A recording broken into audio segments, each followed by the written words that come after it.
шаруасына да пысықсың. Балнұржанға жететін қыз жоқ қой. Ой, қойыңызшы апа, мақтап жібердіңіз ғой. Осы Ернат екеуің мектепке бірге барып, бірге қайтушы едіңдер. Иә. Жүктарың жазылмаушы еді. Кейінгі кезде өзгеріп кеттіңдер ғой. Апам бәрін байқап жүреді. Балнұржан ұйықтап отыр. жалпы біздің бала қалай өз? Сағына? Апа, Бүгін басқаша ұйықтап. қалай болғанда? Қалай сонда? Енді төтесінен сұрады деп ренжіме. Ернат екеуің бір-біріңді жақсы білесіңдер, бірге оқыдыңдар. Әке шешеңді де жақсы білеміз.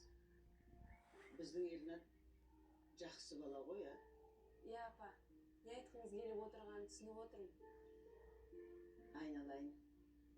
Егер уағдаласып қойған адамың болмаса, Ернат екеуің бұлай көңіл жарастырып, отау құрсаңдар қандай жақсы болар еді? Апа, әбден ұялттыңыз ғой.